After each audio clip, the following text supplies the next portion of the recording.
자, 우리 관계 회복 시리즈 말씀을 듣고 있죠. 자, 우리가 오늘 이 아침에 또 하나의 우리가 넘어야 할, 극복하고 돌파해야 할 부분에 대해서 우리가 함께 말씀을 통해서 다루게 됩니다. 자, 어떤 것인가요, 그것이? 네, 지난주에 제가 예고를 드렸죠? 네, 오늘 자기 연민에 대해서 함께 살펴보길 원합니다. 자기 연민. 네, 오늘 아침에 여러분 얼굴을 보니까 아까 이제 축복 안 하고 이렇게 앉아있던 사람들 얼굴이 다 지금 자기 연민에 빠져 있어요. 네, 제가 그냥 하는 말이 아니라 제가 오늘 이제 말씀을 전하면서 여러 가지 내용을 다루겠지만 자기 연민에 빠져 있는 사람의 가장 큰 특징은 자기에게만 집중을 한다는 것이에요. 자기 자신에게만 집중을 한다는. 그러니까 오늘 예배도 여러분이 올 때 여러분 우리가 여기서 이렇게 교회 공동체가 드리는 예배는 나의 개인 예배가 아니라 교회 공동체가 함께 나가서 예배하는 것이거든요. 하나님은 이제 오늘 이 아침에 노래하는 교회 공동체의 이름으로 오늘 이 예배를 받으시는 것이에요. 네. 그런데 그냥 여러분들이 오늘 그냥 내가 개인적으로 그냥 찬양하고 기도하기 위해서 이렇게 온 것이죠. 근데 여러분들 중에 어떤 사람 이런 사람이 있어요. 오늘 하루 그냥 컨디션이 안 좋아서 난 안 일어난 거다. 이런 사람도 있겠죠. 어떤 사람은 몸이 안 떨어지는 사람이 있어. 내가 누군가한테 가서 우리 자매님, 우리 채연아 사랑하고 축복해 라고 얘기하는 이 말과 이 몸이 안 떨어지는 사람이 있어요. 그러니까 이것이 삶 가운데 어떤 하나의 삶의 패턴이 되고, 이게 삶의 패턴이 되면은 여기에 이제 견고한 진이 형성되고 악한 영이 거기에 역사하기 시작을 하는 것이에요. 자, 여러분, 이 자기 연민이라는 것은 우리의 신앙생활과 우리의 관계에 있어서 굉장히, 사실은 여태까지 제가 쭉 이 시리즈 가운데 오면서 다루었던 어떤 것들 중에 가장 교묘하고 가장 악한 것이에요. 여러분이 자기 연민이라는 단어를 들으면 연민이라는 건 좋은 게 아닌가? 네, 우리 영어 단어에 보면은 이 자기 연민이 영어로 self compassion, compassion이라는 것은 연민, 불쌍히 여긴다라는 뜻이잖아요. 불쌍히 여기는 것 자체가 나쁜 것인가? 내가 나 자신을 불쌍하게 여기는 것이 잘못된 것인가? 여러분, 이 자기 연민이라는 문제는 우리가 신앙의 차원 이전에도 우리가 일반적으로 생각해봐도 이것은 어떤 것도 우리에게 장점을 주지 않습니다.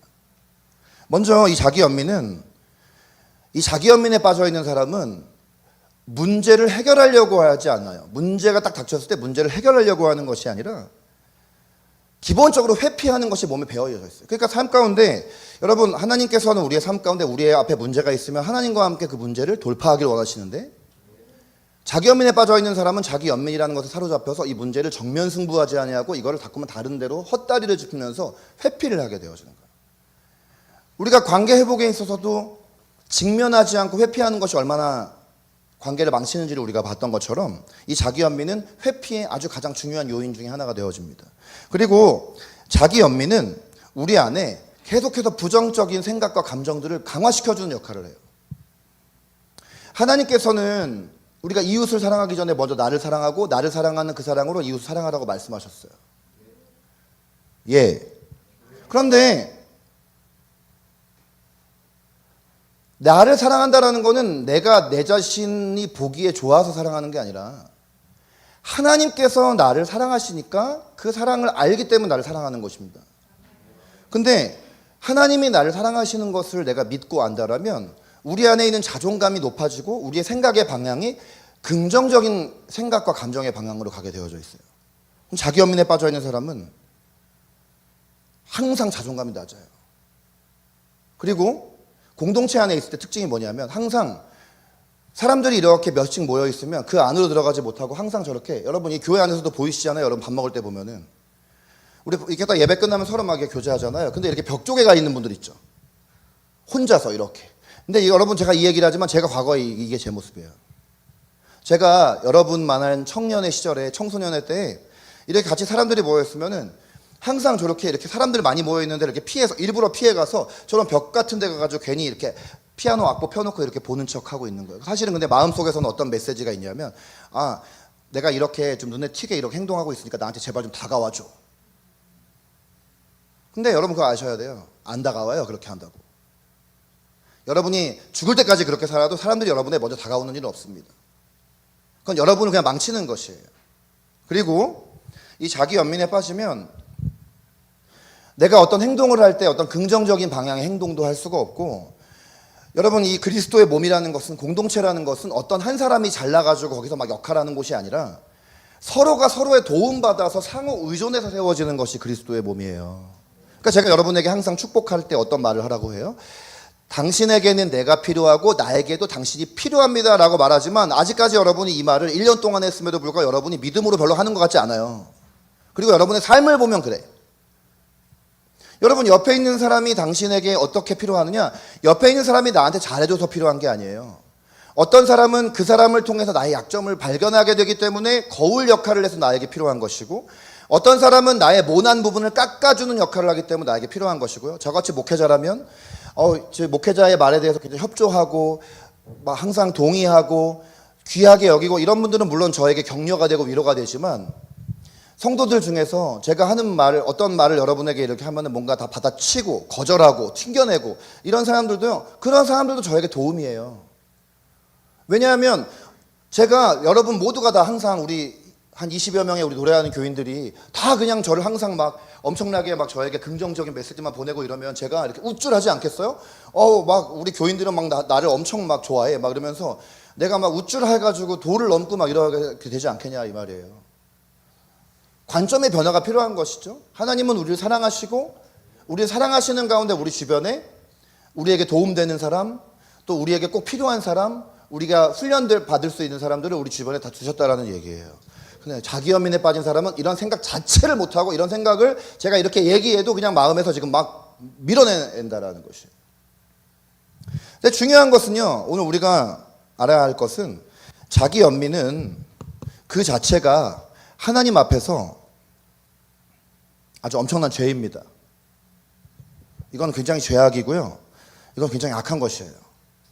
왜냐하면요, 이 자기연민의 뿌리는 우리가 죄인이라는 것을 인정하지 않는 것에서 오는 것이고, 자기연민에 빠지면 내가 죄를 짓고도 그 죄에 대해서 바른 태도를 가질 수가 없어요.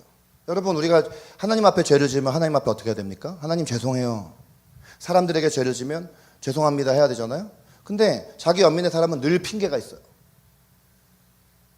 하나님 앞에 죄를 회개하기보다는, 하나님 나 이거 이렇게 될 수밖에 없었어요. 억울해요. 난 불쌍한 존재예요. 다른 사람들에게도 뭐 잘못해놓고. 저는 살면서 여러분 그런 거 힘들지 않아요? 방귀 낀 놈이 성낸다고. 예. 잘못한 사람이 오히려 더 막 불같이 화를 내면서 사람들 앞에 막 감정 표출하고. 여러분 가족에도 그런 빌런이 있죠. 여러분 학교 가도 학교 안에 우리 반에 같이 공부하는 친구들 중에 그런 빌런이 있죠. 어때요, 다현자매? 빌런 있잖아요. 네, 웃잖아요 지금. 그러니까 이런 빌런이 다 있어요. 교회 안에도 있고 어디에도 다 이런 빌런들이 있어요. 아니 잘못해놓고 자기가 오히려 성질이야. 근데 여러분 이게 왜 그런 줄 아세요? 다른 사람 쳐다보면 생각하지 마시고 우리 자신 안에 이런 죄성이 있다는 것입니다.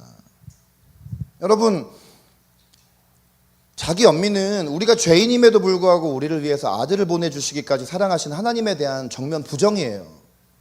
그리고 자기 연민은 하나님의 말씀을 진리로 믿고 받아들이지 않고 여전히 내가 그냥 죄인으로 살아가게 하려고 하는 매우 악한 죄입니다. 그리고 여러분, 죄는 자기 자신만을 파괴하는 것이 아니라 다른 사람을 파괴하고 공동체를 파괴하고, 우리 모두가 이 자리에 있는 사람이 한 명도 빠짐없이 모두가 다 자기 연민에 빠져 있다고 생각을 해보세요. 오늘 이 예배 자체가 이루어질 수가 없어요. 목사는 자기 연민에 빠져 있고, 우리 식사 준비하시는 집사님은 자기 연민에 빠져 있고, 전도사님도 자기 연민에 빠져 있고, 오늘 순서 맡은 사람도 다 자기 연민의 죄에 빠져 있고, 성도들도 와가지고 다 자기 연민에 빠져 있다라면 여러분 이 예배 자체가 유지가 될 수 있겠어요? 여러분 우리가 함께 교제하는 그리스도의 몸에 코이노니가 가능할 수 있겠어요? 공동체가 완전히 파산이 되는 거예요. 이 죄성은요, 자기 연민을 통해서 자꾸만 다른 사람에게 관심을 주려고 하기보다는 내가 관심을 받아내려고 하고, 서로 사랑하라라는 그 명령에 있어서 사랑하라라는 명령을 삭제해버리고 사랑을 반드시 받아내어야만 해라고 이 하나님의 메시지를 교묘하게 바꿔버린다라는 말이에요. 여러분, 이건 좀 극단적인 말일 수 있지만 자기 연민으로부터 말미암는 최악의 결과가 자살이에요. 여러분, 자살하는 사람의 심리가 어떤 방향으로 가는지 보세요. 사실 자살한다고 해서, 여러분 이거 잘 아셔야 되는데, 모든 것을 끝내려고 자살한다고 하지만 여러분, 자살한다고 끝나는 거 아닌 거 아시죠? 자살한다고 안 끝나요. 더 큰 고통이 자살한 사람에게도 있고 남은 사람들에게도 있습니다. 그래서 우린 자살하면 안 되는 거거든요. 근데 자살하는 자의 심리는 어둠의 세력에 사로잡혀서 어떤 메시지를 받아들이냐면, 그래, 내가 자살이라도 하면 이제 나를 알아주겠지. 그러면서 눈물 흘리면서 장례식장에 와서 무덤 앞에서 후회하겠지. 여러분, 그건 여러분만 착각이에요. 절대로 그런 일들이 일어나지 않아요. 오히려 자살하는 당사자와 자살하고 남아있는 사람들에게 더 크고 큰 고통을 안겨주는 게 자살이에요. 자해는 어떨까요? 자해도 마찬가지예요. 자해하는 사람의 심리적 원인이야 여러 가지 것이 있겠죠. 그러나 자해를 함으로써 자기 스스로가 고통을 느낌으로써 자기 스스로가 얼마나 불쌍한 존재이고 정말 최악의 쓰레기 같은 존재인지를 스스로가 계속해서 확인하는 일이에요. 여러분, 이런 자기 연민에 빠져있는 우리를 향해서 오늘 하나님께서는 어떤 마음을 가지고 계신지 여러분의 귀를 기울여 보시기 바라요.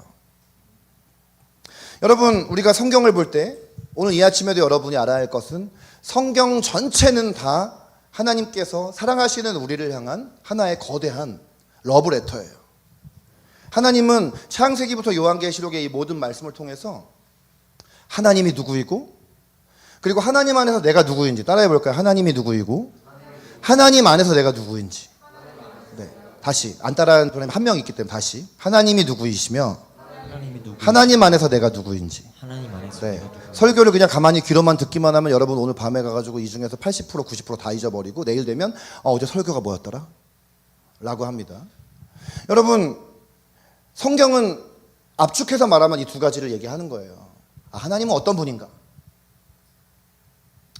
왜냐하면 우리가 하나님을 믿으려면 하나님이 어떤 분인지 알아야 믿어지지. 여러분, 길에서 누가 여기 앞에 있는 우리 지연이에게 손을 딱 붙잡고 이렇게 막 끌고 가면은 끌려가요? 어떻게 해야 돼요? 뿌리쳐야 되죠. 왜? 낯선 사람이니까. 내가 이 사람이 누군지 알고 따라가겠어요. 그러나 엄마가 와서 이렇게 팔을 자꾸 끌면은 지금 사춘기니까 조금 막 실증은 나지, 이렇게 막 짜증은 나지만 그래도 끌려가잖아요. 왜냐하면 엄마니까 끌려가는 거죠. 엄마니까 끌려가는 거죠. 하나님이 누구인지를 알아야 끌려가죠. 그러니까 여러분이 왜 하나님께 순종하지 못하느냐? 그건 여러분이 순종하지 못하는 게 근본 원인이 아니라 하나님을 몰라서 그래요. 하나님이 얼마나 엄청난 분인지를 성경을 통해서 알잖아요. 그럼 믿음이 생기고, 믿음이 있으면 순종이 나오는 거지, 순종을 맨 앞에다 두면 안 돼요. 하나님이 누구인지. 자, 그 다음에 하나님이 누구인지를 알면은 그 안에서 내가 누구인지를 알아야 돼. 일단 여러분, 이 성경 66권 모두가 다 여러분에게 쓰신 거잖아요. 이건 엄청난 하나님의 사랑 아니에요? 구약 성경 39권 중에서 역사서 17권, 그리고 시가서, 그 다음에 선지서 17권 이렇게 있는데, 시가서가 이 역사서와 선지서 사이에 이렇게 껴있어요. 보세요. 이렇게 구조가 이렇게 돼 있어요. 근데 오늘 우리가 읽은 이 아가의 부분은 구약성경 저 가운데 있는 시가서, 그러니까 말 그대로 시와 노래, 욥기, 시편, 잠언, 아가서, 이런 것들이 이제 시가서잖아요. 시와 노래가 성경에 실려 있어요. 이 구약성경의 한 복판에. 근데 이 아가라는 말은 히브리어로 이렇게 생겼어요. 여러분 보이세요? 이거 어떻게 읽어요? 쉬르 하슈림 이렇게 돼 있어요. 거꾸로 읽는 거, 오른쪽에서 왼쪽으로 쉬르 하슈림이라고 있는데요. 이게 뭐냐면 노래 중에 노래 이런 뜻이에요. 노래 중에 노래. 그리고 이게 한문으로도 아가 되어 있는데 저게 아름다운 노래 이런 뜻이에요. 근데 이제 책을 보면은 이 책이 다윗의 아들 솔로몬 왕과 슐라마이트라고 영어로 하는 이 솔로몬 왕과 술람이라는 여인 사이의 사랑의 관계를 담은 책이거든요. 여러분, 성경을 최종적으로 구약 성경 39권으로 정경화를 할 때 이 아가서를 삭제시키려는 노력들이 엄청 많았어요. 왜냐하면 성경은 기본적으로 하나님 얘기를 해야 되는데 구약 성경에서 유일하게 하나님 단어 안 나오는 책이 아가서와 에스더서예요. 그러니까 성경을 이제 최종적으로 이 39권을 만들려고 하는 사람들이, 아니 하나님 얘기가 안 나오고 솔로몬과 술람미의 로맨스가 담겨 있는, 솔로몬과 술람미의 그냥 연애 얘기인 거예요. 연애하는 이야기인 거예요. 근데 왜 이 책이 여기 왜 있어야 하느냐? 그래서 구약 성경이 최종 우리 손에 올 때 이 39권이 오기 위해서 최종 정경이 된 것이 AD 90년이거든요. 구약 성경 최종 정경이 된 그 공인했던 회의가 AD 90년 얌리아 회의라는 데서 이걸 공인을 했는데 아가서가 가장 늦게 거기에 포함이 됐어요. 그 정도로 사실은 사람들은 이 아가서에 대한 논란이 많아요. 그런데 왜 이 아가서라는 책이 결국은 구약 성경에 최종적으로 정경이 되었느냐? 성경을 최종 정경으로 만들었던 그 당시에 사도 이후에 속사도라고 하는 사람들이, 교부들이 이런 부분들을 이렇게 연구를 해보니 모든 성경은, 모든 창세기부터 요한계시록까지 66권의 모든 책은 왜 그것이 성경이냐 하면 일관성이 있기 때문이라는 거예요.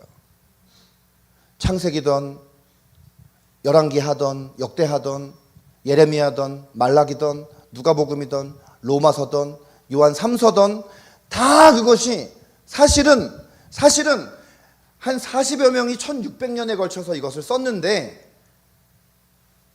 하나님께서 각자의 자리에서 계시를 주셔서 쓴 책이거든요.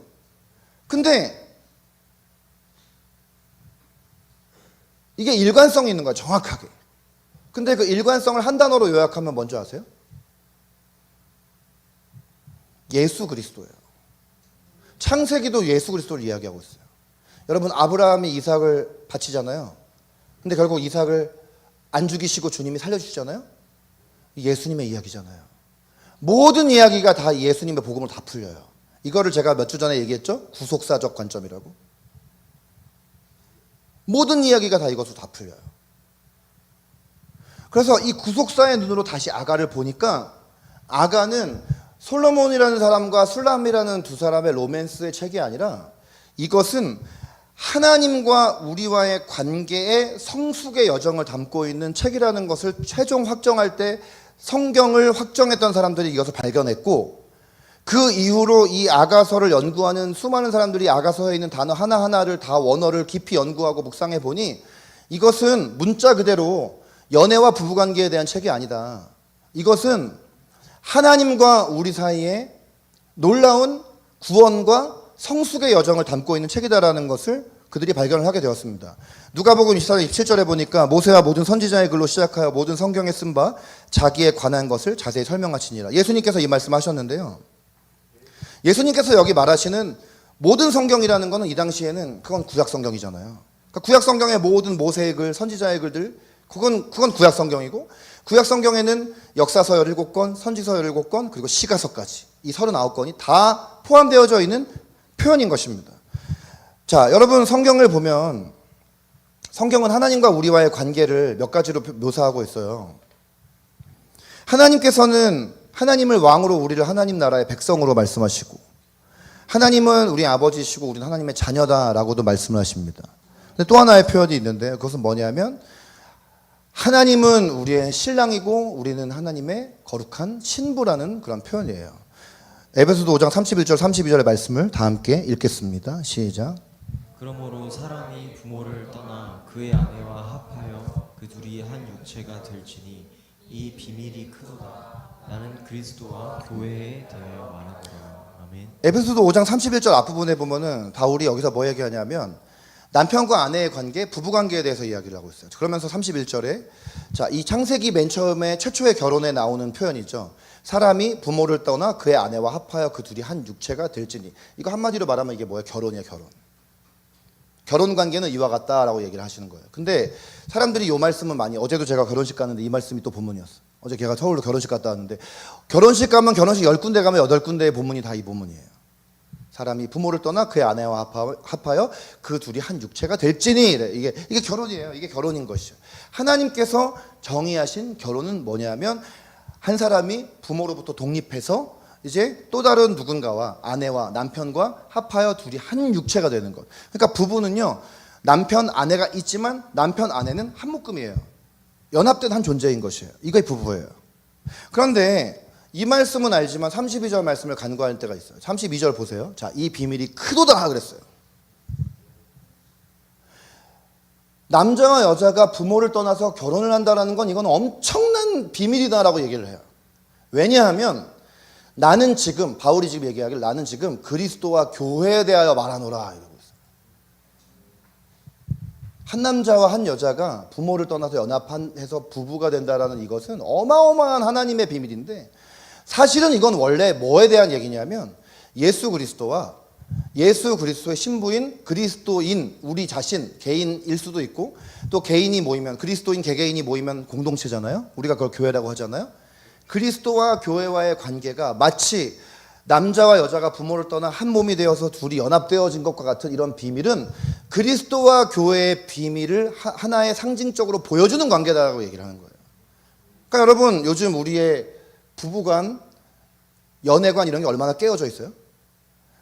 한 남자와 한 여자가 연애를 한다는 것은 결국은 이 결혼을 목표로 하는 것이고, 결혼이라는 것은요, 해도 되고 안 해도 되거나, 아니면 결혼이라는 것이 그냥 살다가 또 마음에 안 들면 이혼하고 이런 거가 아닌 거예요. 결혼이라는 것 자체가 그러니까 처음부터 신중한 것이고, 신중하게 했으면 그 신중함을 지켜나가야 하는 것이에요. 책임져야 하는 것이에요. 왜냐하면 이것은 예수 그리스도와 우리와의 관계, 여러분, 예수님과 우리와의 관계는 어떻습니까? 우리가 일방적으로 예수님과의 관계 끊는다고 해서 예수님이 우리하고 관계 끊지 않잖아요. 언약 관계. 예수님이 우리와 언약 맺으셨기 때문에 한 번 맺은 언약은 우리가 그분에게서 벗어나려고 한다고 해도 우리가 끊을 수가 없는 거예요. 여러분이 마음 가운데 이럴 때 있잖아요. 좀 하나님한테 삐져가지고, 네, 하나님한테 삐져가지고 그냥 나 이제 하나님하고 안녕 사요나라 하고 그냥 멀리 한다고. 경험들이 있으시군요. 웃는 걸 보니까.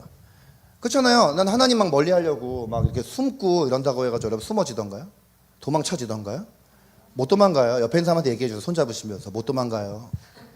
네, 못 도망가요. 못 도망쳐요. 어디로 도망가요? 네. 혹시 이런 사람 없죠? 나 이번에 기말고사 보고 기말고사 못 보면 하나님 떠날 거야.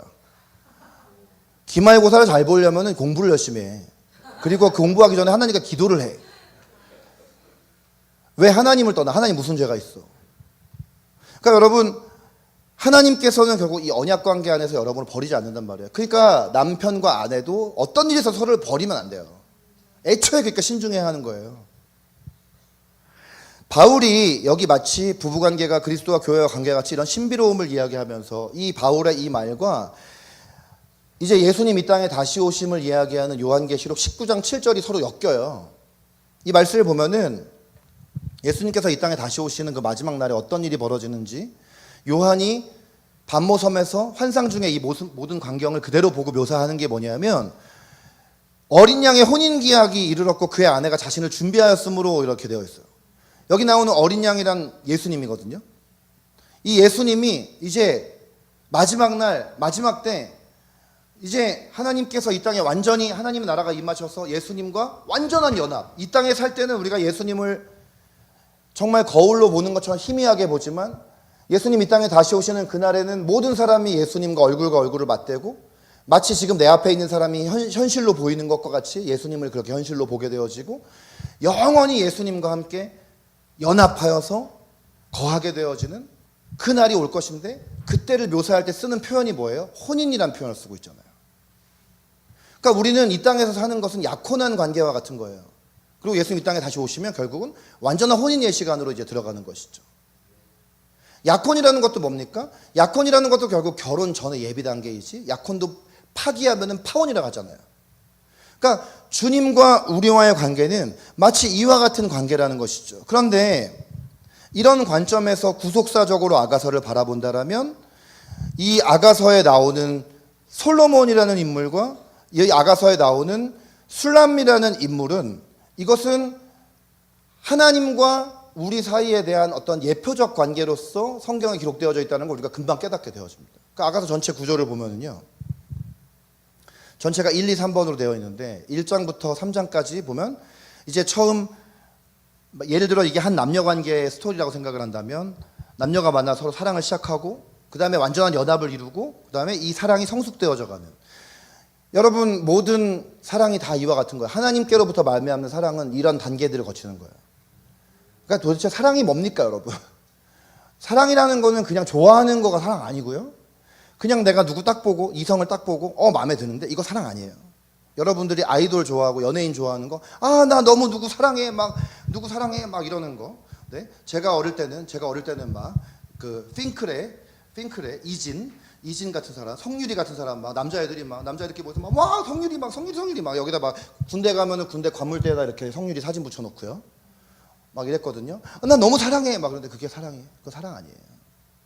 사랑은 약속이고 약속은 지켜나가야 사랑이 지켜지는 것입니다. 사랑에 빠지고 뿐만 아니라 연합하는 것이에요. 이제 서로가 서로에 대해서 언약하고 연합되어지고 그 다음에는 그 사랑이 점점 더 성숙해가는 것이죠. 성숙해가면은 처음 사랑을 시작할 때처럼 막 가슴 뛰거나 뭐 그냥 늘 상대방이 좋아 보이거나 이러지 않죠. 그러나 사랑은 책임이라는 것을 알고 이제는 그때부터는 하나님께서 주시는 아가페의 마음으로 사랑하게 되어지는 이 성숙의 단계를 거치는 거예요. 이게 사실은 연애하고 부부관계에서만 이런 사랑이 적용되는 것이 아니라 친구관계, 우정의 사랑에서도 이 관계가 나타나고 부모 자식 간의 사랑에서도 이런 사랑이 나타나고 모든 하나님께로부터 말미암은 사랑에서는 이런 단계가 나타나는 것을 아가서가 이제 보여주고 있는 것입니다. 자, 이런 과정인데요. 저희 교회 개척하고 2년 동안 아가서를 1장부터 8장까지를 설교했어요. 그러니까 104주를 설교한 거죠. 그처럼 아가서가 어마어마해요. 제가 지금 오늘 아가서를 오랜만에 같이 교회 가져온 거예요. 자, 이 아가서 서론격인 1장 5절에 이것이 오늘 우리의 본문인 것입니다. 자, 한번 다시 읽어볼까요? 시작. 예루살렘 딸들아 내가 비록 거무나 아름다우니 게달의 장막 같을지라도 솔로몬의 휘장과도 같구나. 아멘. 그러니까 여기 이 말은 지금 이 책의 주인공인 솔로몬이 있고 그다음에 술람미가 있는데 지금 이 말은 술람미가 한 겁니다. 술람미가 자기 스스로에게 한 말이에요. 그러면서 맨 첫머리에 예루살렘 딸들아 그랬어요. 자, 먼저 좀 생각을 해봅시다. 성경에 이 솔로몬 왕이라는 사람은 어떤 사람이냐? 모든 것을 다 가진 사람이에요. 지혜와 총명이 솔로몬이 살던 시대에는 그 시대에 있는 모든 사람보다 가장 위에 있었던 이스라엘 나라의 왕이에요. 이스라엘 왕국은 솔로몬 왕 때 최고 전성기였어요. 가장 부자였어요. 중동 지역에 있는 모든 나라에 영향을 미치는 강대국이었어요. 그리고 수많은 재물이 있었고 세상의 모든 부귀영화를 다 가진 사람이 솔로몬 왕이에요. 자, 그럼 술람미는 누구냐? 여러분, 술람미라는 이름은 사실은 정확한 이름이 아니에요. 이 여자의 이름은 사실 정확하게 이 성경에 기록되어져 있지 않아요. 왜냐하면 이 술람미라는 이름은 솔로몬이라는 이 이름의 여성 명사형이기 때문이에요. 솔로몬이라는 이름의 변형이에요. 그러니까 이 말을 직역하면 솔로몬의 여인이란 뜻이에요. 그러니까 이름도 없는 그 당시에 신분으로 치면 굉장히 천한 신분을 갖고 있는 여자예요. 그럼 여기 나오는 자, 빨간 글씨. 예루살렘 딸들은 누구냐? 그 당시에 예루살렘에 정말 많은 아름다운 여자들이 있었어요. 그 사람들을 얘기하고 있는 거예요. 근데 잘 생각을 해봅시다. 이런 배경에서 이 술람미가요, 자기 자신에게 말하기를 나는 검지만 아름다워 라고 얘기하고 있어요. 네? I am dark but lovely 라고 얘기하고 있어요. 그러면서 그 다음에 보충 설명하는 게 있는 게 뭐냐면 게달의 장막 같으나 솔로몬의 휘장과도 같다 그랬어요. 여기 나와 있는 이 게달의 장막이라는 표현이 이 술람미가 얼마나 천한 신분의 사람이었는지를 또 어떤 외모를 가지고 있는 건지를 여기에서 나타내주고 있는 표현이에요. 여러분, 게달이라는 건 뭐냐면요, 여기 게달의 장막이라는 표현이 나오는데요, 이 게달이라는 거는 저런 것입니다. 저 사진을 한번 보십시오. 이 게달이라는 말은 아브라함의 첩이었던 하갈이 낳은 이스마엘의 둘째 아들의 이름이 원래 게달이에요. 근데 이 게달로부터 시작된 어떤 족속의 이름이 게달이거든요. 게달족이거든요. 근데 이 게달족은 그 발달한 문명과는 굉장히 동떨어져서 아라비아 사막 북쪽에 있는 저런 광야에서 지내는 유목민들이에요. 근데 이 사람들이 거주하는 집의 특징은 뭐냐면, 장막이라는, 오늘날 우리는 장막에 살지 않지만 유목민들은 저런 장막, 텐트 안에서 살잖아요. 근데 저렇게 검은 염소털로 된 장막, 염소털을 이렇게 덮어놓은 장막인 거예요. 여기서 살아요. 그리고 저렇게 문명과 떨어져 살기 때문에 문명인들은 저 게달인들에게 뭐라고 얘기를 하냐면 야만인이라고 얘기를 하고 미개하다고 얘기를 하는 족속이 게달족이에요. 그러니까 여러분, 게달의 장막에 살고 있었던 이 술람미는 어떤 여인이냐? 양을 치는 여자. 이제 여러분이 아가서 다 읽어보면 이제 쭉 그 설명들이 나오는데, 양 치는 여자예요. 그리고 저런 광야에서 하루 종일 땡볕에, 어떤 사람은 자외선 차단 크림 바르면 되지. 별로 재미가 없구나. 내가 이걸 적응을 해야 되는데, 우리 청소년, 우리 자매들이 많은 교회에서 남자애들이 많으면 좀 덜한데, 이 자외선 차단 크림 바르면 되지가 아니야. 저 때 몇천 년 전에 저기 자외선 차단 크림이 어딨어. 그냥 생 얼굴에 이 머리에다가 뭔가 이거 수건 쓰고 양치는 여자인 거야. 상상을 해보세요. 하루 종일 땡볕에 양을 치다가 피부가 완전히 그을려가지고 실제로 자기 얼굴이 검은 거예요. 완전 새카만 거예요. 자기가 원해서 새카만 것이 아니라 이 족속의 특징이고, 돈을 벌기 위해 자기가 어떤 자기 수입을 마련하기 위해서 어쩔 수 없이 양치는 여인인 것이에요. 그리고 양을 친다라는 일은 굉장히 고달픈 일이에요. 현실적으로 고되고 지저분한 그런 일인 것이에요. 양을 실제로 보셨나요? 저는 제가 몇 번 얘기했지만 뉴질랜드 갔을 때, 뉴질랜드 오클랜드에서 이제 사역을 하러 거기 한 5주간 있을 때, 딱 첫날 아침에 밤늦게 도착해서 몰랐는데, 아침에 일어나서 숙소 창문 딱 여니까 거기 양목장 한가운데 있는 숙소예요. 진짜 어디 영상에서나 보던 그런 푸른 초장 위에 막 양들이 있는데, 창문을 열었어. 한번 소리를 들어볼래. 양 소리가 막 들려오길래 한번 소리 들려보려 했더니 냄새가 막 양똥 냄새가 들어와가지고 진짜 쓰러지는 줄 알았어요. 그러니까 여러분, 이 여자는 어떤 여자냐면 얼굴은 검고, 땡볕에 걸려 얼굴이 검고, 양을 치기 때문에 온몸에 양똥 냄새가 배어있고, 누가 봐도 사랑스러울 모습이 전혀 없는 그런 여자인 거예요. 근데 솔로몬은 반면 부족할 것이 없는 어마어마한 가장 높고 부귀영화를 다 가지는 사람이 솔로몬 아니에요? 전혀 매력적일 리가 없는 거예요. 그런데 솔로몬이 이 술람미를 향해서, 야, 너는 검지만 근데 넌 아름다워 라고 얘기해 준 거야. 그러니까 이 여자가 자기는 진짜 검기만 한 사람이라고 생각을 했는데, 이스라엘 나라의 왕이 나에게 검으나 아름답다고 말을 해주니까 자기 정체성이 바뀐 거야. 그래서 현실적으로는 자기 수용하는 거야. 나는 검지만, 그러나 나는 가장 아무것도 부족할 것 없는 왕이 나를 아름답다 했기 때문에 나는 아름다운 존재야. 그러니까 여러분 생각해 보세요. 여러분 아침에 일어나서 이렇게 거울을 보면서 머리 부시시 해가지고 막 눈곱 껴있고 막 입에서 입냄새 나고 막 이런데, 여러분이 거울 보면서 와, 나는, 여러분 한번 따라해 보시죠. 한번 표정도 그렇게 여러분 거울 보고 있다 생각하고, 나는 참 아름다워, 이렇게 얘기하면은 막 닫아뒀잖아요. 아니 그렇잖아요. 뭐 형제들 같으면 나는 굉장히 난 너무 멋있어, 난 내가 자신이 너무 멋있어 막 아침에 이러고 내가 자뻑해 하는 거야. 근데 지금 이 여자가 지금 그러고 있는 거예요. 나는 검으나 나는 아름다운 존재야. 그러면서 표현하기를, 나는 게달의 장막 같으나 예루살렘의 솔로몬의 휘장과도 같구나. 여러분, 솔로몬이 왕궁에 사는데 왕궁의 커튼이 솔로몬의 휘장이에요. 왕궁의 커튼은 금색으로 되어 있고 반짝반짝 빛나고 어마어마하게 화려한 것입니다. 나는 검으나 아름다워. 마치 내가 게달의 장막 같지만 사실은 솔로몬의 휘장과도 같은 존재야 라고 자기의 정체성을 선포하고 있는 것이에요. 여러분 잘 보세요. 아름다움이 실제로 술람미에게 있던 것이 아니라 솔로몬이 술람미를 바라보는 눈이 아름다우니 술람미가 아름답게 보인 것이에요. 근데 여러분, 이게 왜 여기 성경에 써 있는 줄 아세요? 이게 하나님이 우리를 바라보시는 눈이 이렇기 때문에 여기에 그것을 표현하고 있는 것이에요.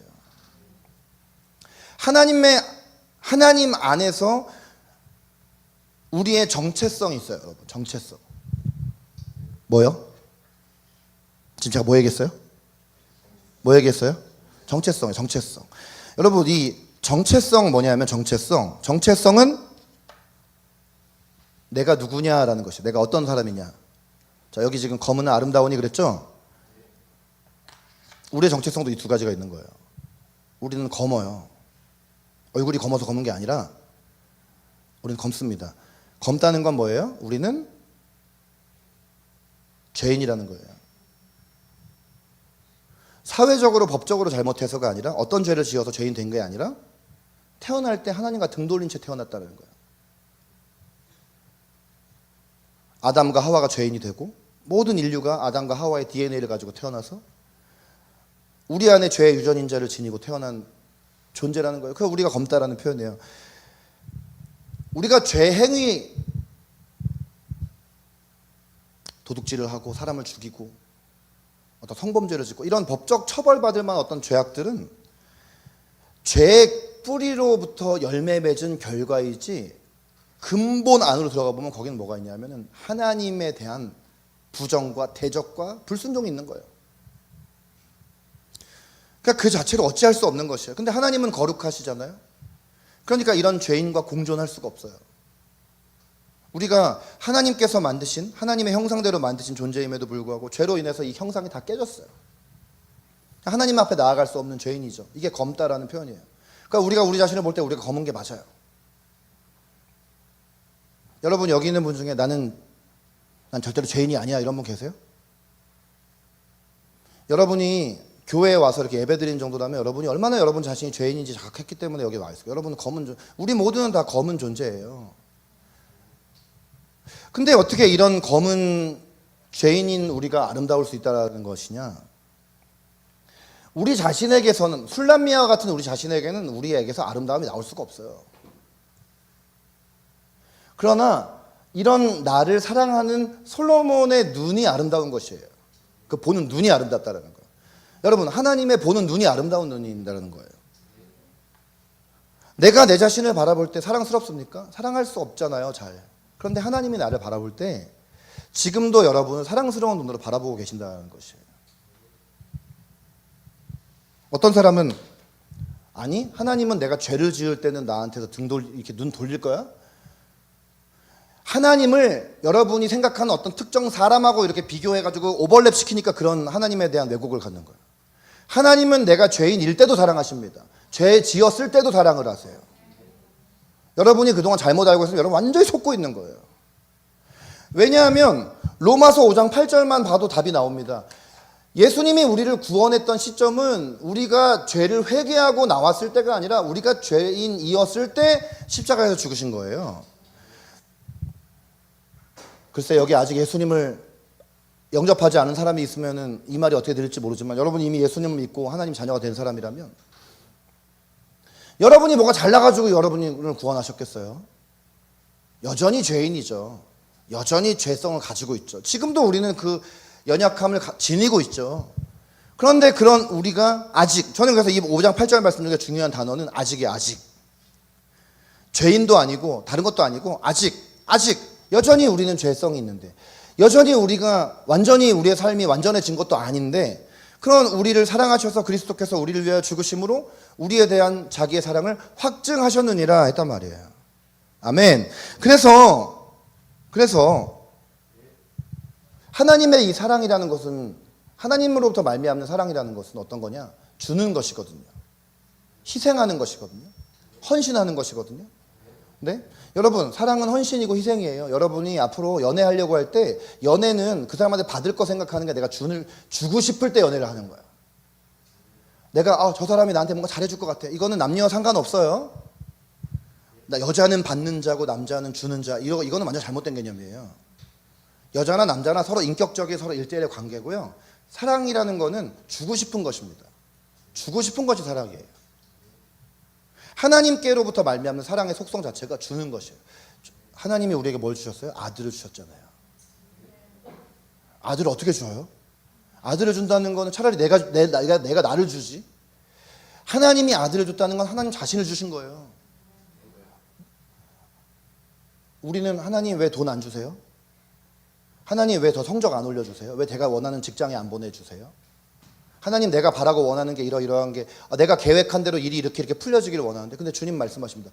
얘야 있잖아 내가 너한테 이미 전부를 줬잖아. 옆에 있는 사람에게 하나님의 통로가 되어서 한번 손잡으시면 얘야 내가 이미 너에게 전부를 줬잖니. 네. 여러분 뭘 구하고 계세요? 하나님이 여러분에게 이미 전부를 주셨어요. 아멘. 네. 이런 눈으로 성경을 보면 성경의 전체가 다 이런 얘기입니다. 선지자 호세아는요, 하나님께서 갑자기 선지자 호세아에게 저 거리로 나가서 저 거리에서 몸 팔고 있는 창녀 고멜이란 여자를 너의 아내로 받아들여라. 자기 연민에 빠진 사람은 이해를 할 수가 없어요. 아니, 엄청 나에게 이득이 될 만한 사람을 부인으로 맞아들여도 시원찮은 판에 저 밖에서 여러 남자들한테 이미 몸을 판 저 몸이 더럽혀진 창녀 고멜을 나의 아내로, 선지자는 엄청 거룩한 존재인데 한 번도 내가 살면서 지금까지 해서 내가 성적인 범죄를 지어본 적이 없는데 저 성범죄자 같은 저 여자를 나에게 아내로 받아들이라고? 여러분, 근데요, 하나님 앞에서 우리가 고멜 같은 자예요. 우리가 검은 자예요. 하나님은 호세아와 같은 자예요. 하나님은 술람미와 솔로몬의 관계에서 솔로몬 같은 분이에요. 이게 하나님의 사랑이고요. 성경은 이걸 뭐라고 얘기하냐면 이것을 복음이라고 얘기하는 것입니다. 우리가 하나님 안에서 견고한 정체성을 갖고 있으면요, 어떤 정체성이냐? 나는 검으나 아름답다. 나는 게살의 장막 같으나 솔로몬의 휘장가도 같은 존재다. 근데 그것이 내가 내 마음 안에서 이것이 나온 것이 아니라 하나님에게서 나온 메시지가 이것이다. 이걸 붙잡고 살아가면 세상을 살아갈 때 우리 정체성을 흔드는 게 얼마나 많은지. 세상은 우리의 정체성을 어디다 두라고 하냐면 겉모습에 두라. 남자가 얼굴이 잘생기고 여자가 얼굴이 이쁘다라는 그 모든 기준들은 다 매스컴에서 시대가 바뀔 때 10년 전 잘생긴 상, 20년 전 예쁜 상, 시대가 바뀌면 계속 바뀌잖아요. 여러분, 30년 전에는 저 같은 얼굴 잘생긴 핸섬한 얼굴이에요. 얼굴 크고 키도 크고 덩치도 있고.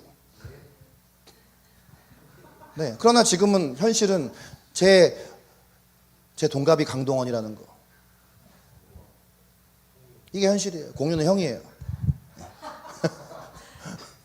공유는 형이에요. 여러분, 외모의 정체성이 있다. 네가 외모가 이뻐야 사랑받을 수 있어. 그러니까 다 얼굴 고치는 거예요. 우리 친구들 막 수능 시험 끝나고 막 그러면 다 가서 눈이 이렇게 뒤집혀 있고. 그 왜 그런 것입니까? 사람들에게 평가에 연연하기 때문에 그런 일이 벌어지는 거예요. 성과 내고 결과 내야 사랑받을 수 있다. 목사, 나 같은 목사도 설교 잘하고 설교 잘해서 사람들이 뒤집어져야 목사로 인정받을 수 있다. 성도가 교회에 많아야 인정받을 수 있다. 어디 가서 목사님들끼리 있으면 맨날 물어보는 게 성도 요즘 몇 명 나와요? 전 질문도 안 하고 질문 받으려 답도 안 합니다. 내가 얼마를 통장에 갖고 있느냐? 내가 앞으로 재산이 얼마냐? 내가 자녀들에게 물려준 유산이 얼마가 있느냐? 내가 타고 다니는 차는 어떤 모델이냐? 우리 가정 환경은 어떤 환경이냐? 우리 부모님이 다 살아계시냐? 부모님 화목하시냐? 부모님이 같이 살고 있냐? 아니면 깨어진 이혼 가정이냐? 이런 것들이 사실 나의 정체성을 결정하는 거라고 세상이 끊임없이 우리에게 말해 준단 말이에요. 근데요, 성경은 우리의 정체성은 우리에게 달려있는 것이 아니라 우리를 사랑하시고 우리를 창조하시고 이 땅에 보내신 하나님께 달려있다라고 말씀하고 계시는 거예요. 사실 생각해보면 이게 맞잖아요. 부모님이 여러분을 출산한 것 같지만 사실은 하나님이 보내신 거잖아요. 여러분의 부모님은 또 어디서 왔습니까? 여러분의 부모님의 부모님에게서 왔을 거고, 부모님의 부모님 올라가면 거긴 누가 있습니까? 거기 하나님이 계신 거니까 사실은 부모님이, 우리 조상이 나를 낳아주신 게 아니에요. 진짜 우리 부모님은 우리 육신의 부모님이 아니라, 네, 우리 요즘 많이 부르는 요괴벳의 노래 가사에도 나오잖아요. 너의 삶의 참 주인, 너의 참 부모이신 하잖아요. 하나님 두 손에 너의 삶을 맡긴다. 그게 하나님께서 말씀을 통해 우리에게 주시는 메시지예요. 요한복음 8장 32절에 뭐라고 하냐? 정체성에 대해서 분명히 이 말씀은 진리를 알지니 진리가 너희를 자유케 하리라 그랬잖아요. 하나님의 말씀이 진리예요. 그럼 진리는 우리를 자유케 하세요. 하나님의 자녀라고 하면서도 하나님의 말씀을 진리로 믿고 받아들이지 않는 것이 죄이고요. 죄는요, 우리의 삶을 망가뜨려요. 그리고 우리에게서 자유를 빼앗아요. 난 하나님 말씀 믿는데 하나님이 말씀에서 이렇게 하라고 그러면 이렇게 하고 저렇게 하지 말라고 그러면 하지 않는데, 그게 믿음이 아니라요, 그건 율법이고요. 하나님 안에 내가 누구인지 알면은 거기에 맞는 행동이 나오게 돼 있어요. 여러분이 검으나 아름다운지를 알면은 누가 시키지 않아도 여러분이 하나님이 하라는 대로 하고 하나님이 하지 말라는 거 안 하게 되어 있어요. 여러분이 여러분을 생각할 때 아름답다 삭제하고 난 검다 그러니까 죄 짓는 거예요. 여러분, 로열 패밀리가 왕궁에서 살고 있는 왕족이 밖에 나와가지고 방탕하게 살면 그거 사람들이 손가락질 하잖아요. 그러니까 왕족은 밖에 나와서 함부로 행실 안 하거든요. 하나님의 자녀로서의 명예가 있지. 내가 어떻게 나의 삶을 방탕하게 죄에 내어 맡길 수가 있겠어. 내가 왕족인데, 난 하나님에게서 아가페 사랑을 물려받은 자인데 내가 어떻게 미워할 수 있겠어? 어떻게 내가 용서하지 않을 수 있겠어? 그게 있으면 내가 거기서 행함이 나오는 것입니다. 근데 우리는 말씀에서 다 삭제시켜버리고 뭐만 받아들이냐? 이거 해야 돼. 이거 하면 안 돼. 이거 하면 벌 받아. 더 중요한 거는 내가 누구인지를 믿는 것이고요. 하나님의 말씀은 베드로전서 1장 24절 25절 말씀에 나와 있는 것처럼 풀은 마르고 꽃은 시들지만 하나님의 말씀은 영원히 남는 것이다 했잖아요. 하나님의 말씀이 내가 어떤 상황에 놓인다 할지라도 변하지 않음을 믿고 나는 검으나 아름답다. 이 진리 위에 확고하게 서 있으면 내가 아무리 죄인 되었다 할지라도 하나님 날 사랑하신다. 그리고 내가 이미 구원받았으면 넘어질 수 있지만 하나님이 날 여전히 사랑하시는 거 아는 사람이 넘어졌다가도 일어나는 거예요. 넘어졌다가 못 일어나는 사람 왜 못 일어나는 줄 아세요? 하나님이 누구인지 모르는 거예요. 아, 내가 딱 넘어지면 하나님이 이렇게 회초리 들고 있다가 나한테 회초리 때리겠지. 발로 차겠지. 하나님을 인간의 빗대서 오버랩 시키지 마세요. 하나님은 성경의 하나님이에요. 예수님을 우리에게 보내신 하나님이 하나님이에요. 하나님을 왜곡하지 마세요. 하나님을 왜곡하니까 하나님이 왜곡되어 있기 때문에 내 정체성이 왜곡되어지는 것이에요. 자, 그러면 제가 오늘 왜 자기연민의 늪에서 빠져나오기 위해서 이것을 이야기하느냐. 여러분, 오늘 이 말씀을 아니까 자기연민에 빠지는 게 얼마나 하나님의 마음을 아프게 하는지 여러분 아시겠죠? 내가 나를 불쌍하게 생각하는 거. 내가 마치 시궁창에 빠져있는 무슨 진짜 쓰레기와 같은 존재로 그렇게 생각을 하며 자기를 비하하고 깎아내리고 내가 나를 생각할 때 아 그래 난 참 불쌍한 존재지. 하나님 앞에 기도하면서 하나님의 위로와 사랑 때문에 눈물을 흘릴 수 있지만 어떤 사람은 기도하는 게 아니라 자기를 이렇게 묵상하면서 여러분 기도는 하나님께 기도하는 거지 자기를 묵상하는 게 아니에요.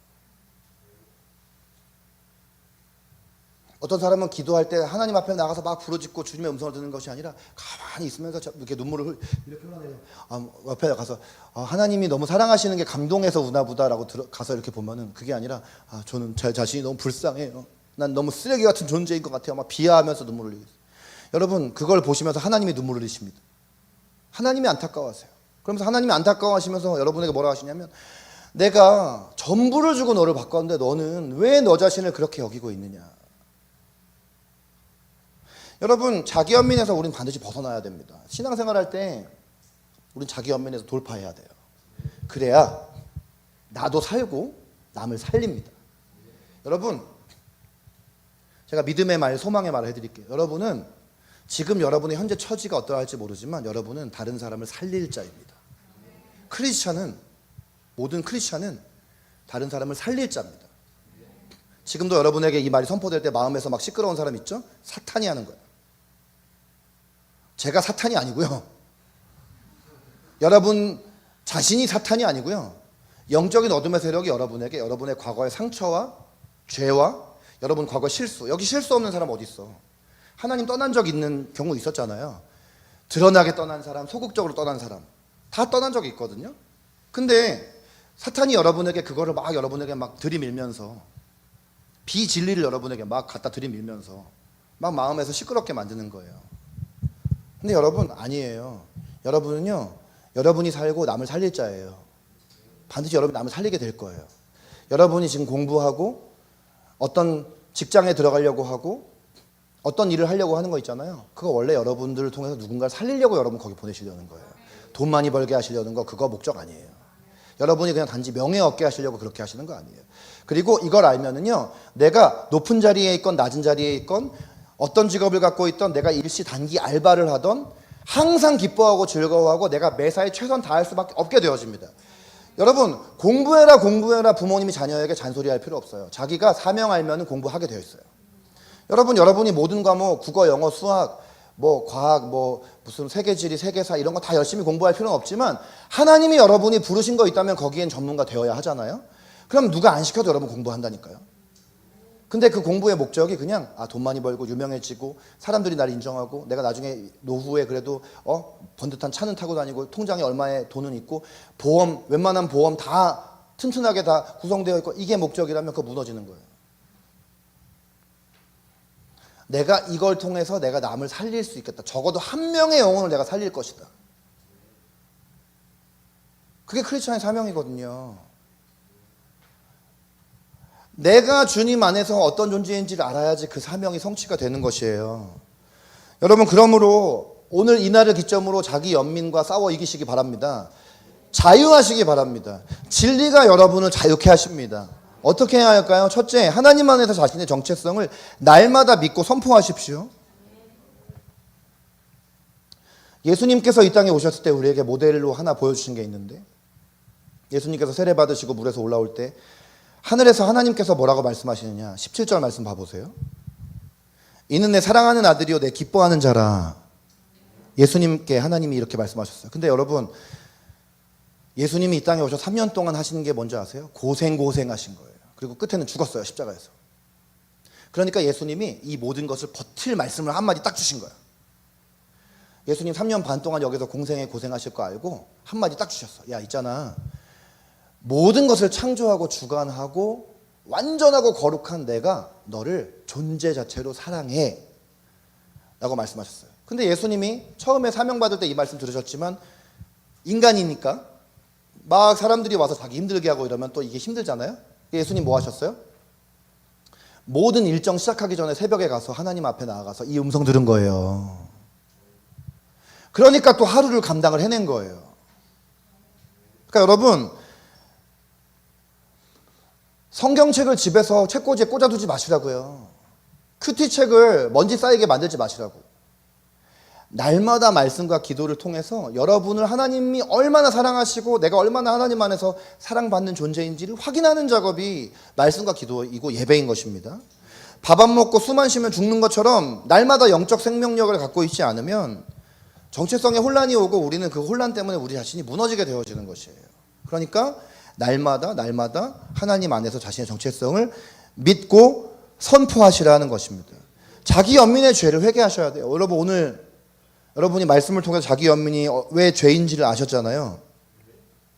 에베소서 4장 30절 말씀을 보니까 성령을 근심하게 하지 말라 이랬어요. 요 뒤에 있는 말씀 뺐지만 요 뒤에 뭐라고 되어 있냐면 너희는 구원의 날까지 인치심을 받은 자니라 이렇게 되어 있어요.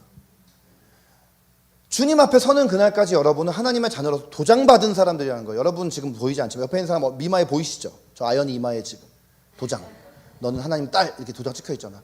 영적인 사람만 볼 수 있는 하나님의 도장. 옆에 있는 사람 얼굴 보시면 이마에 넌 하나님의 딸이다. 넌 하나님의 아들이다. 도장 찍혀 있잖아요. 그러니까 여러분, 근데 그런 말씀을 앞에 전제로 뭘 달고 있냐면 하나님의 성령을 근심하게 하지 말아라. 너는 하나님께서 사랑하셔서 아들을 내어주시기까지 사랑받은 그런 사람이기 때문에 죄를 지으면 어떻게 되느냐? 죄 지은 순간 하나님께서 근심하신다는 거예요. 아니, 나의 아들이고 나의 딸인데 왜 쟤가 왜 저러지? 너무 슬픈 거야. 왜냐하면 죄의 결과는 결국 여러분에게 파괴력을 가져오기 때문에. 우리가 하나님을 떠났던 그 죄는 회개했지만 죄성에 남아있는 이 죄를 계속 삶에서 회개하잖아요. 근데 우리가 왜 죄를 회개해야 됐잖아? 죄를 회개하지 않고 그렇게 계속 죄 가운데 살면은 하나님의 마음이 아프시고 우리 자신의 삶 가운데 나쁜 결과, 풍성한 생명력을 누리지 못하는 결과가 우리에게 오기 때문에 우리가 죄를 멀리하는 것이에요. 죄를 지어 보셨으면 아시죠? 죄를 짓고 나서 좋았나요? 기뻤나요? 잠깐 좋았죠. 잠깐 짜릿했죠. 그러나 그 다음에 뭐가 왔죠? 무너지는 경험 하셨잖아요. 진짜 지옥 같은 경험 하셨잖아요. 그게 지옥이에요. 그게 200% 꽉 찬 곳이 그곳이 지옥이에요. 그거 아시면 그 다음에 우린 죄 안 짓잖아요. 이게 성령님의 근심이에요. 여러분이 나 남한테 뭐 헤이핀 거 없는데 나 죄 안 지었는데 아니요. 하나님 마음 아프게 했잖아요. 자기 연민의 죄 지은 거예요. 오늘 주님 앞에 회개하세요. 이 자기 연민의 죄를 반복하다 보면은 자기 연민이 자기 마음 안에 영적인 어둠의 세력으로 자리 잡고 있는 경우가 있어요. 그래서 성경은 어떤 감정이나 생각이 우리 마음 가운데 패턴화되어서 그것이 영적 세력으로 있을 때는 우리말 성경에는 그걸 정확히 번역하지 않지만 영어 성경만 봐도 그것을 하나같이 다 스피릿으로 번역해요. 디모데후서 1장처럼 하나님이 우리에게 주신 것은 두려워하는 마음이 아니에요 그랬지만 우리는 마음, 그러니까 마음, 우리의 감정인가? 원어에 보면은 두려워하는 영, 두려움의 영 그렇게 되어 있어요. 푸뉴마 표현 쓰고 있단 말이에요. 두려움의 영. 그럼 영이라고 하면 이건 뭐냐면 내가 나의 의지로 컨트롤할 수 없을 때 이미 그것이 우리 안에 어둠의 작용을 일으켜서 우리로 하여금 계속 넘어뜨리는 패턴을 만드는 것들인 거죠. 그러니까 하나님은 우리에게 두려움의 영을 주시지 않아요. 여러분이 어떤 상황에서 어떤 두려움이 엄습해서 정상적인 두려움 말고, 우리 누구나 다 정상적인 두려움 같잖아요. 인간이니까 두려운 것이죠. 그런데 두려워할 만한 상황도 아닌데 생기지도 않은 일을 미리 예측하게 하고 부정적인 생각을 가져다 줄 때는 그게 두려움의 영으로 우리를 누르는 것이죠. 마찬가지로 자기 연민이 우리를 넘어뜨릴 때는 이 자기 연민이 우리 안에 계속 패턴이 되고 습관이 되다 보니까 우리를 넘어뜨리기 위해서 지금 내가 자기 연민을 전혀 느끼지 않아야 할 상황인데 나에게 자기 연민이 오는 거예요. 여러분 안에서 이것이 온 것이라고 생각하지 말고 이걸 어둠의 세력이라고 인식해야 여러분이 이거를 몰아낼 수가 있습니다. 야고보서 4장 7절 말씀 뭐라고 해요? 마귀를 대적하라 했습니다. 대적한다라는 것은 예수님처럼 마귀에 대해서 우리가 직접 대고 명령하라는 것이거든요. 내 안에 계속해서 자기 언민으로 말미암아 나를 넘어뜨리는 이 어둠의 세력아 내게서 떠나라 라고 명령해야 하는 것이에요. 그게 아니라 또 분석하죠. 우리는 분석. 내가 불쌍한 이유 1번부터 30번까지 메모장에다가 1번 내가 불쌍한 이유, 2번 뭐 3번 뭐 4번 뭐, 그거 100개 한 200개는 쓸 수 있죠. 그게 마귀가 하는 일이에요. 여러분에게 예수 그리스도의 이름으로 여러분에게 믿음으로 선포하는 것은 여러분은 불쌍한 존재가 아니에요. 절대로 여러분이 여러분 스스로를 자기 연민 가질 존재가 아니에요. 여러분 안에 자기 연민의 세력에 대해서 예수 그리스도의 이름으로 명령하고 선포하세요. 여러분 마음 안에서 이 자기 연민이 완전히 떠나갈 때까지 계속해서 선포하시고, 좀 내가 회복되어 살다가도 또 그것이 내게 엄습할 때는 계속해서 그것을 떠나보내시고 믿음의 선포를 하십시오. 그래, 나는 검으나 내 안에 여전히 죄성이 있는 거 맞지만 하나님이 나를 구원의 날까지 인치신 존재이고 하나님이 나를 아름답다고 하시니 나는 아름다운 존재야. 그리고 마지막, 연민의 방향을 돌리십시오. 여러분, 이 연민이라는 것은 사실은 하나님의 손에 붙들리면 이 연민이 뭘로 바뀌냐면은 긍휼로 바뀌어요. 사실 영어 단어는 같아요. 영어로는 연민도 컴패션, 긍휼도 컴패션이에요. 근데 여러분, 우리 지난주 말씀 시간에 이 말씀 언급했죠. 마태복음 에베소서 4장 32절. 이 말씀 지난 시간에 언급한 거 기억나세요? 자, 다시 보세요. 네, 기억나시죠? 지난주에 저기 유나가 엄마 불쌍하지 않다고 했던 그 말씀. 자, 다시 에베소서 4장 32절 다시 읽겠습니다. 시작.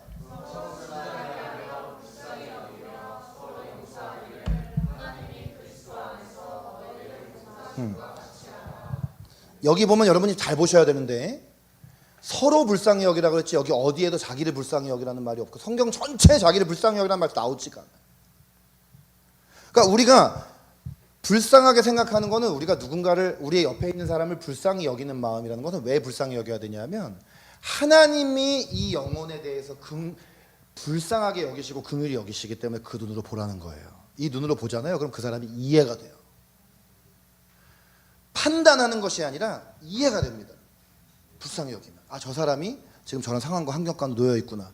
하나님이 저 사람을 얼마나 이해하시겠어요? 얼마나 긍휼히 여기시겠어요? 여러분, 성령님께서 우리가 죄를 지을 때 매서운 눈초리로 날 째려본다고 써 있는 게 아니라 근심하신다고 돼 있잖아. 근심하신다는 거는 뭐냐면 마음이 아프다는 거야. 애통하다라는 거야. 그럼 누군가가 잘못을 했을 때 우리는 그 사람을 향해서 애통한 마음을 갖는 것이죠. 그럴 때 우리가 그를 위해서 기도할 수 있고 그에 가서 사랑의 권면을 할 수가 있는 것입니다. 마태복음 5장 7절 말씀은요, 예수님께서 8가지 복 중에 하나로 말씀하시면서 긍휼히 여기는 자는 긍휼히 여김을 받을 것이라고 그랬어요. 여러분이 다른 사람들에게 불쌍히 여김 받기 원한다면 여러분이 먼저 긍휼히 여기십시오. 죽었다 깨어나도 여러분이 자기 연민에 빠져있는 여러분 긍휼히 여김 받지 못할 것입니다. 여러분이 먼저 긍휼히 여기기 시작할 때. 제가 이렇게 크리스찬으로 살다 보면 이런 사람들이 있는데, 사실 그렇거든요. 진짜 주님 앞에 헌신한다라는 건 내가 할 수 없을 때 하는 것이 헌신이거든요. 나 이거까지 하면 나 죽을 것 같아. 여러분, 제가 이제 지금 11월 됐죠. 지금 오늘 11월 며칠이에요? 11월 2일, 벌써 1년이 다 지났네요. 여러분 이제 교회 오신 지 1년 되신 분들 계시네요. 이제 야, 근데 이 11월에 일정 점검을 해보니까, 야, 11월 달에 내가 도대체 설교를 몇 번을 하는 거야? 저 계단 올라올 때마다 막 숨 막혀. 로프 워십, 데이비드 워십. 뭐 또 우리 11월 셋째 주에 여기 우리 헤이스 교회로 연합 예배 드리는데 헤이스 교회에서 와서 설교해 주면 좀 나보고 설교하래. 뭐 그리고 뭐 여기 부모 기도회 설교해야 돼, 여기 설교해야 되고 이거 뭐 이게 뭐 일정을 뭐 셀 수가 없어. 그러면 하나님 막 딱 일정 정리를 하다가 갑자기 한숨이 나오면서 하나님 저 죽을 것 같아요. 그랬더니 하나님이 딱 뭐라고 하냐면 야 감당할 만하니까 너에게 하라고 한 거야. 네가 못할 것 같으면 내가 왜 하라고 했겠니? 그리고 네가 하는 거 아니잖아. 기도해. 그래가지고 금요일에 이제 그런 마음을 가지고 이렇게 저기 뒤에 앉아가지고 이렇게 기도를 하는데 하나님이 딱 말씀 제목을 주시더라고. 와우, 신기하다. 그래서 내가 깨달은 게 뭐냐면 내가 할 수 있어서 하는 거는 그건 하나님의 일이 아니구나. 그건 인생이 아니구나. 내가 할 수 없을 때 발 내디디면 그때 바다가 갈라지는 거지. 저 바다가 갈라질지 안 갈라질지 그냥 계산하면서 어때요, 다현자매? 자기는 좀 계산적인 것 같아요, 계산적이지 않은 것 같아요? 저는 좀 계산적이거든요. 저기 바다가 있는데 저 바다가 갈라지는 걸 내 눈앞에서 봐야지 그 바다로 가지. 갈라질 기미도 없는데 내가 저 바다로 가라 그러면 난 절대 바다 안 가는 성격이거든요. 근데 주님은 계속해서 우리에게 말씀하시는 거예요. 바다가 갈라지기를 보기 원하면 네가 죽을 것 같아도 바다 앞에 가서 서라. 죽지 않는다. 여러분, 하나님 앞에 여러분이 여러분 자신을 드리고 누군가에게 긍휼을 베풀기 시작하고 내가 저 사람 품고 사랑하면 나 마음 너무 아플 것 같은데 막 저 사람 위해서 내가 막 나를 내어주면 나 막 죽을 것 같은데 여러분 안 죽어요. 여러분이 오히려 더 살아나요. 저는 25년 사역하면서 제가 살았어요. 25년 동안 죽을 것 같을 때 너무 많았어요. 안 죽었어요. 산존에 있잖아요. 더 성숙하잖아요. 더 살아나잖아요. 더 열정적이잖아요. 죽었으면 벌써 죽었죠. 여러분 죽지 않습니다. 여러분 절대로 여러분의 마음 찢어지지 않습니다. 여러분 고갈되지 않습니다. 하나님께서 더 부어주십니다. 바다로 나가야 됩니다. 그것이 긍휼의 삶으로 나아가는 것이에요. 여러분 스스로에게 오늘 선포하십시오. 나는 검은 아름답다. 하나님은 나를 사랑하신다. 내가 아직 죄인 되었을 때 주님은 날 사랑하신 것이다. 그러므로 나는 이제 이 모든 긍휼의 방향을 다른 사람에게로 돌려야 한다는 것이에요. 나는 나도 살고 남도 살리는 존재이기 때문입니다. 여러분 선포하십시오. 나는 나도 살고 남도 살리는 존재이다. 나는 자기 연민에 빠질 존재가 아니라 네, 우리 앞에 있는 맨 앞줄에 있는 친구들이 안 하고 있어요. 다시 나는 자기 연민에 빠질 존재가 아니라 자기 연민에 빠질 존재가 아니라 날마다 하나님의 사랑을 하나님의 사랑을 확신하고 확신하고 믿음으로 바다에 나갈 존재이다. 나갈 존재. 아멘. 믿으십니까?